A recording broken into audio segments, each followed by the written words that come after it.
राधे राधे दोस्तों, जय श्री कृष्णा। पितृपक्ष शुरू होने वाले हैं, उससे पहले आपको बहुत सारी चीजें खरीद कर रख लेनी चाहिए। आपको कौन कौन से कार्य करने हैं और कौन कौन से कार्यों से बचना चाहिए, ये भी ध्यान देने वाली चीजें हैं। क्योंकि पितृपक्ष के समय आपको अपने पितरों को प्रसन्न करने के लिए कार्य करना चाहिए और अपने पितरों के लिए आपको क्या क्या उपाय करने हैं इन 15 दिनों में, उस पर ध्यान देना चाहिए। तो कौन से कार्य आपको करने हैं और कौन से कार्यों से आपको करने से बचना है, तो इसी के बारे में है वीडियो। सबसे पहले तो पितृपक्ष शुरू हो रहे हैं 18 सितंबर से और 2 अक्टूबर तक रहने वाले हैं। अमावस्या तिथि पर उन पितरों का श्राद्ध किया जाता है जिनकी हमें तिथि नहीं याद होती है। तो उस दिन अंतिम दिन श्राद्ध करके पितरों को विदा किया जाता है और उसके बाद नवरात्रि शुरू हो जाती है। जिस घर पर पितृ दोष होता है उस पर भगवान भी कृपा नहीं करते हैं। आपके घर में बहुत सारी परेशानियां शुरू हो जाती हैं, कलह शुरू हो जाती है, हमें पता भी नहीं चलता है और किस तरह से पितृ हमारे नाराज हैं तो हम उनके उपाय भी नहीं कर पाते हैं। तो इसीलिए हमें बहुत ध्यान देना चाहिए और ये श्राद्ध पक्ष के समय पितरों को प्रसन्न करने के लिए उपाय भी अवश्य करने चाहिए। अब सबसे पहला प्रश्न होता है कि क्या पितृ पक्ष जब शुरू हो जाते हैं तो हमें पूजा भी नहीं करनी चाहिए? तो आप जैसे भी पूजा करते हैं आपको उसी प्रकार से अपनी पूजा करनी है। दैनिक पूजा आपको कभी भी नहीं छोड़नी चाहिए। सिर्फ जब सूतक काल लग जाते हैं तभी आपको दैनिक पूजा छोड़नी होती है, नहीं तो आपकी जो प्रतिदिन की पूजा है वह वैसे ही करनी होती है। आप सूर्य भगवान को जल दीजिए, तुलसी माता को जल दीजिए, उसी प्रकार से पूजा की जाएगी। कुछ जगहों पर सूर्य भगवान को जल नहीं दिया जाता है, लेकिन सूर्य भगवान पूर्व दिशा में हम उनकी पूजा करते हैं, जबकि पितरों की पूजा हमें दक्षिण दिशा की तरफ करनी होती है। इसीलिए आप सूर्य भगवान को जल दीजिए, तुलसी माता को जल दीजिए, अपने लड्डू गोपाल की सेवा कीजिए। इस तरह से आप पूजा अर्चना कीजिएगा। ये पितृपक्ष के समय आपको क्या क्या कार्य नहीं करने चाहिए, ये ध्यान देना बहुत ही जरूरी होता है।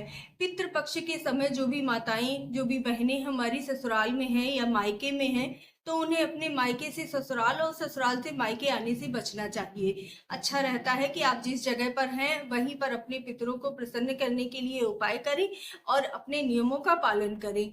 माताओं को, जो माताएं पीला सिंदूर लगाती हैं उन्हें पीला सिंदूर नहीं लगाना चाहिए, और जो लाल सिंदूर लगाते हैं, जो आपका प्रतिदिन का सिंदूर है उसी में से आप सिंदूर लेकर लगा सकती हैं। मतलब आपको नया सिंदूर नहीं लगाना है, नई चूड़ियां नहीं पहननी है। सुहाग की कोई भी चीजें इस समय पर नई नहीं पहनी जाती हैं। तो इस चीज का आपको ध्यान देना है कि कोई भी नया वस्त्र खरीद कर मत पहनिए। अगर आपको करवा चौथ के लिए या बच्चे के बर्थडे के लिए कपड़े खरीदने हैं तो आप 18 तारीख से पहले ही खरीद लीजिए। बाद में जब पितृपक्ष लग जाएंगे तब उस समय बचना चाहिए। बहुत ज्यादा जरूरी हो या आप भूल जाएं तभी आप उस समय खरीदिएगा, या फिर आपने खरीद नहीं पाए हैं, उस समय खरीद रहे हैं, तो सबसे पहले भगवान को अर्पित कर दीजिए और क्षमा याचना मांग लीजिए। उसके बाद आप उन्हें कपड़ों को पहनिएगा। नहीं तो आप पहले से ही खरीद कर रख ले तो ज्यादा बेहतर। इस समय घर की स्त्रियों को और घर के किसी भी सदस्य को बाल वगैरह नहीं कटवाने चाहिए। पुरुषों को भी दाढ़ी बनवाने से बचना चाहिए और बच्चों के भी बाल नहीं कटवाने हैं आपको। महिलाएं भी बाल कटवाने नहीं जाएंगी। और नाखून भी काटने से बच सके तो ये 15 दिन आप नाखून काटने से भी बचिएगा, इतना ध्यान दीजिएगा। क्योंकि बहुत दोष माना जाता है इन चीजों का। आपको अपने घर में नमक खरीद कर नहीं लाना है। जो जरूरी चीजें होती हैं जैसे हल्दी है, नमक है, चीनी है, ये चीजें बहुत शुभ मानी जाती हैं, घर में बरकत लाती हैं। तो पितृपक्ष से पहले ही ये सारी चीजें आप खरीद कर रख लीजिएगा। सरसों का तेल भी नहीं खरीदा जाता है, तो वो भी आप पहले से ही खरीद कर रख लीजिएगा, ज्यादा अच्छा रहेगा।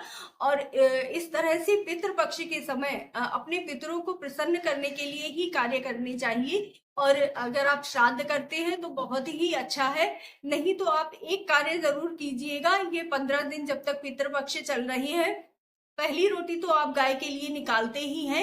एक थाली में एक रोटी, थोड़ी सी सब्जी और एक गिलास पानी जरूर रखिएगा अपने पितरों के लिए। आप ये कार्य डेली भी कर सकते हैं, लेकिन अगर नहीं करते हैं तो ये पितरों के समय तो आपको जरूर ही करना है। जब ये पितृ पक्ष चल रहे हैं अपने किचन में निकाल कर रख दीजिए और उसके बाद वह रोटी और सब्जी आप अपनी छत पर रखकर आ जाइए, जिससे कौवा चिड़िया जो भी हैं वो खा सके, और पानी को अपने पौधों में डाल दीजिए। ये कार्य आपको प्रतिदिन करना है। और ध्यान दीजिएगा, इस समय जब पितृपक्ष चल रहे हैं, आप सभी लोग अपने घर के दरवाजे पर जल अवश्य ही छिड़कते होंगे, क्योंकि कहा जाता है कि वह जल ही सुबह के समय पितृ लेने के लिए आते हैं। तो जल आप अवश्य छिड़किएगा, शाम को भी छिड़किएगा, और शाम के समय अपनी देहरी पर एक दीपक जरूर जला कर रखिएगा, और उसका मुख दक्षिण दिशा की तरफ कीजिएगा।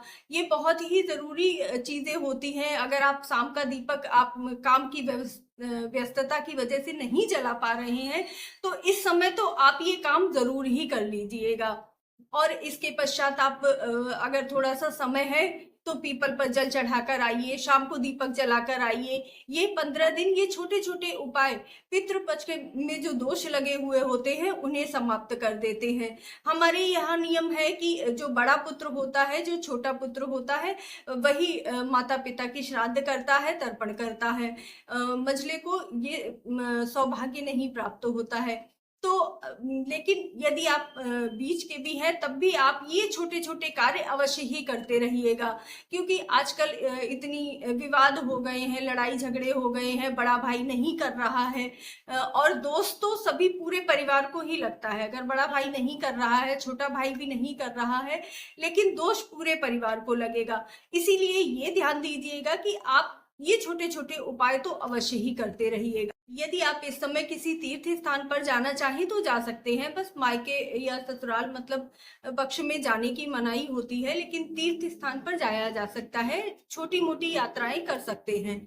इस तरह से आप इन 15 दिनों का अगर विधिवत तरीके से पालन करते हैं, नियमों का पालन करते हैं, तो आपके पितर आपसे जरूर ही प्रसन्न होते हैं। एक चीज ध्यान रखिएगा कि आपके पितर जो आपके घर में पानी रखा हुआ होता है उसके पास निवास करते हैं, तो उसके ऊपर एक चावल का दाना रखकर उसके समक्ष एक दीपक अवश्य ही जलाइएगा। इन पूरे 15 दिनों तक ये कार्य अवश्य कीजिएगा। अगर आपके पितर नाराज भी होंगे तब भी आपसे प्रसन्न होकर जाएंगे वह। और रात में आप एक कार्य और कर सकते हैं, थोड़ा सा कपूर और लौंग लेकर अपने पूरे घर में घुमाइएगा। अगर कोई भी नकारात्मक शक्ति, क्योंकि ये जो समय होता है ना, इस समय पर बहुत सारी जो नकारात्मक शक्तियां हैं, जो भी प्रभाव है, उनका बहुत ज्यादा बढ़ जाता है। तो इस समय पर आप कपूर और लौंग, एक मिट्टी का दिया ले लीजिए, उसमें रखकर और आपको जलाना है, और पूरे घर में अपने सोने के समय से थोड़ी देर पहले आपको जलाकर पूरे घर में घुमाना है।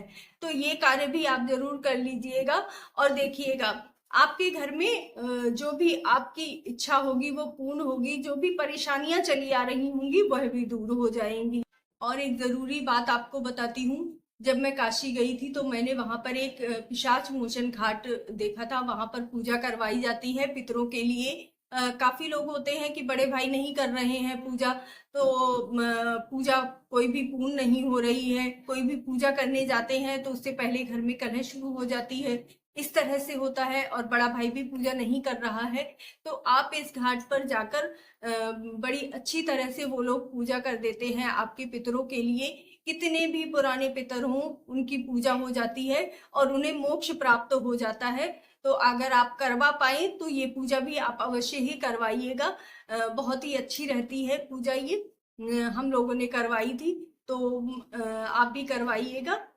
आपको वीडियो अच्छी लगी हो तो चैनल को सब्सक्राइब जरूर कर लीजिएगा, और बहुत सारी धार्मिक कथाओं के लिए, बहुत सारी स्टोरीज के लिए, बहुत सारी चीज़ों के लिए जो आपको मैं बताना चाहती हूँ, आप मुझसे जुड़े रहिएगा। मेरे चैनल को सब्सक्राइब जरूर कर लीजिएगा, और कमेंट में राधे राधे अवश्य लिखिएगा।